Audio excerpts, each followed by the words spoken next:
Okay, kamusta ka naman?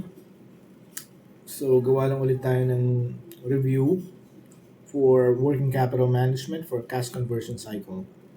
Okay, well, interesting yung problem na to. It gives us the relationship between inventory, account receivable, and accounts payable, and its impact with the operation of the business. No? So, yeah, annual credit sales is 90 million. Cost of goods sold is 54 million. Not to confuse with this cost of goods sold. It's not just those related to the credit sales. Huh? So if the problem gives you, let's say for example, 100,000, oh sorry, 100 million in total sales, and 90% of that is annual credit sales, um, yan ang gagamitin mo if you're computing for the AR, average AR. And your cost of goods sold will be based on the total sales. Okay, so that includes cash sales. All right. So inventory holding period is 50 days. Account receivable collection period is 45 days, and AP payment period 30 days. Yung AP payment period is yung palugit na binigay sa atin ng supplier natin before we pay it. Before we pay yung AP natin. So in essence, it's related to your inventory. So inutang natin yung inventory natin, at nabebenta na ino-hold natin siya sa bodega natin for 50 days before siya mabenta on average. Okay? So nag-offset yung AP tsaka yung inventory. So let's say for example, gawin natin tong 50, gawin natin tong 50 days din. So it's like saying na yung supplier na lang yung nag-invest dun sa inventory, wala tayong pera doon. Parang ganoon, di ba? In this case, meron tayong 20 over 30, pera natin yon. So, kung isipin mo, yung 20 days diyan, pera natin naka-invest diyan. Kasi 30 days, sisingilin na tayo ng sisingilin na tayo ng supplier. Tapos, yung mabebenta pa lang natin yung inventory na yon after 50 days. 'Di ba? I hope you imagine that. And then yung AR naman, gaano kahaba naman bago natin makolekta yung nabenta na natin. So, inventory, ikikip natin sa bodega. Let's say, talking about one specific inventory. Because this is on average, hindi naman siya pare-parehas yung cycle ng each inventory, di ba?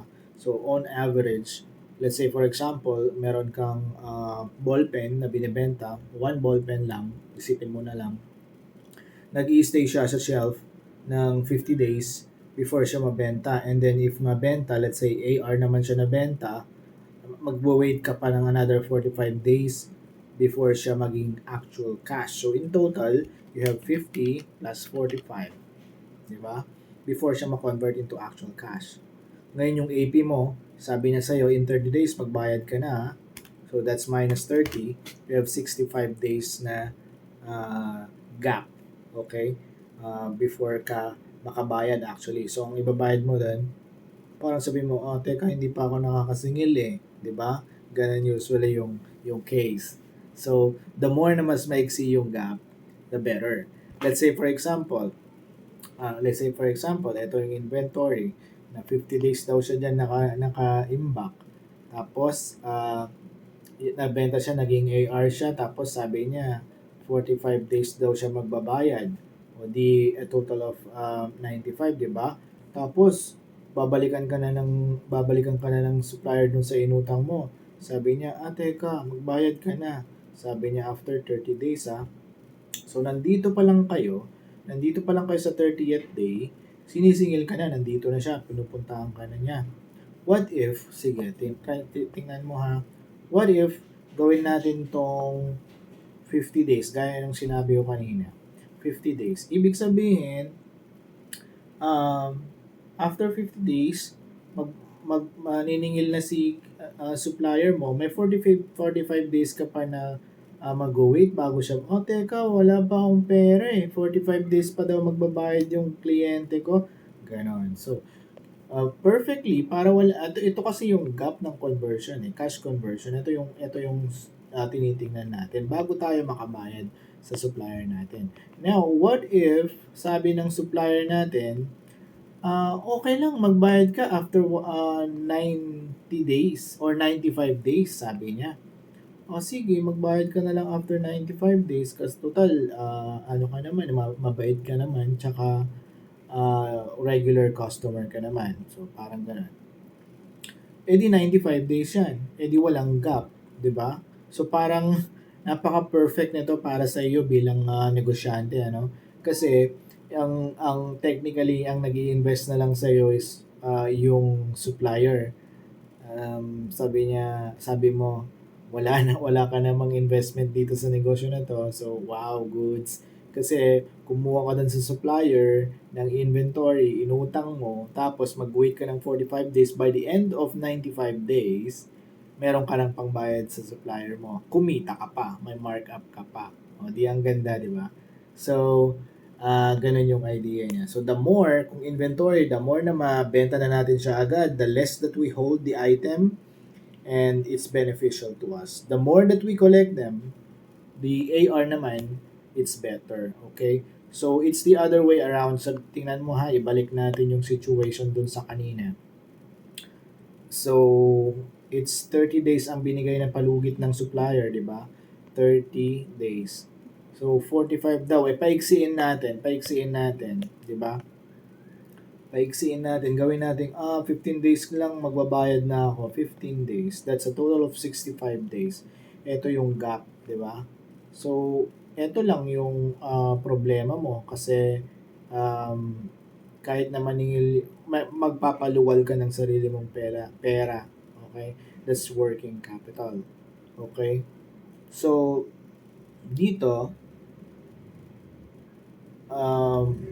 ibig sabihin working capital in the sense na kapag maningil na yung kliyente ko ay yung supplier ko, meron akong ipapaluwal na pera on average. Okay, yun, ganun yung ibig ng sabihin. Let's say yung inventory mo naman na nabebenta mo every like 10 days, di ba? Tingnan mo nag-a-adjust lang din sila, di ba? Nag-a-adjust lang. So, let's say, gawin natin 15 days din. Okay? 15 days. 15 days. 15 days. Tapos, magbabayad naman yung AR in 15 days. So, perfect na ulit. Di ba? Parang, di ba? Yung supplier mo ang nag invest ng inventory, anong pera para dyan sa negosyo mo. Ganun lang din siya. So, kung mas mahaba yung palugit na binigay sa'yo ng supplier, mas beneficial sa'yo. In contrast with, parang, sila indirectly proportional sila dun sa asset eh. Pagka mas mabilis mo ma-turnover yung mga inventory mo tsaka AR mo, di mas ma-beneficial sa'yo. So, ganun yung idea niya. So, you can also think of it like assets is on your the other side of your accounting, and then your AP mo would be liability. So, i-offset mo lang sila, and that's your conversion. That's the cash conversion cycle. So, that's the amount of working capital that you actually need. So, there. Now, solve na natin tong problem. Ang dami na nating dinaldal, no? So, the formula for average your AP, ang sinosolve ko kasi siya the way I will be able to remember it, no? So, parang umutang ako, and then bumili ako ng inventory, and then ibebenta ko siya, and then makaka-receive ako ng cash later, but for now it's an AR. Yan, ganyan. So, at least para maalala ko siya, no? That's cost of goods sold over 360 days multiplied by, sa AP tayo, that's 30. Wait lang guys, nakakaya naman, gandan lang natin. Cost of goods sold din yung inventory. Cost of goods sold, naka-base yung AP. Of course, kung magkano mo siya binili, yun yung i-record mo siya as inventory. That's the same amount. So, 360 pa rin yan. And this one is based on credit sales. So, that's 90. Sorry. Sulat ko muna kung ano siya, credit sales. 360 multiplied by the number of days. So, inventory is held on average 50 days. And yung inventory mali. That's AP. AP is 30. Inventory is 50. And then yung AR is 45. So, ayan.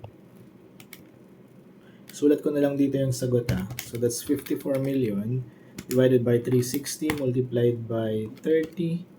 4.5 million. And then, wait, gawin natin in thousands, no? So, yung isa naman, 45, 454 million divided by 360 times 50, that's 7.5 million. Yung isa naman, 90 million divided by 90 million divided by 360, times 45. That's 11,250. So, i-offset ko lang siya. I would start with AP and then i-minus ko yung mga yan. Why do I do this? Para malaman ko na yan yung kailangan kong working capital. 4,500 minus 7,500 minus 11,250. So, I'll end up with 14,250. Negative. So, ibig sabihin required working capital. I mean, you could do the same, pero you could do 7,500 plus 11,250 minus 4,500. Again, yung offsetting, di ba? Na in-explain ko kanina. It's the same thing. It's just that for me, I'd rather do it like this para alam ko na that's the required capital. I mean, I don't know if it's making sense, but yeah, it's just offsetting your asset versus your liability anyway. So, to bridge the gap, yan yung kailangan mong amount to keep your operations going. That's just, yan lang naman ang ibig sabihin ng required working capital, di ba? So, imagine na palitan natin, gaya nung in-explain ko kanina, what if mas mabilis tayo makakolekta, okay? I-adjust natin yung mga values Well, at least isa lang muna. Isa lang yung i-adjust natin. Anong gusto mong i-adjust? Let's say, yung inventory. Pabibilisin natin. Okay? Let's say, 4.5 million pa rin dito. Pabibilisin natin yung inventory. Yung waiting time lang natin bago natin sumabenta would be 25 days, for example. Tingnan natin kung ano mangyayari. So, 54 million divided by 360 times 25. Okay? At 25, 3,750 ito. Okay? 3,750. Yan. 25. 25 days yan Okay? Naging 25 days. For example, naging mas mabilis tayo makabenta. Okay? So, this is still 11,250. Tingnan nga natin kung ano yung magiging balance niya. Okay, that's 4,500 minus 3,750 minus 11,250. So, 10,500. 10,500 lang ang kailangan natin, guys. 10,500 lang. Instead of 14,250. Tingnan mo yung effect niya, di ba? Okay. Tingnan mo pa, i-adjust pa natin. Let's say, pinagbigyan tayo ng mas mahabang palugit ni supplier. Ginawa niya, sige, magbayad ka na lang after 60 days. Sige.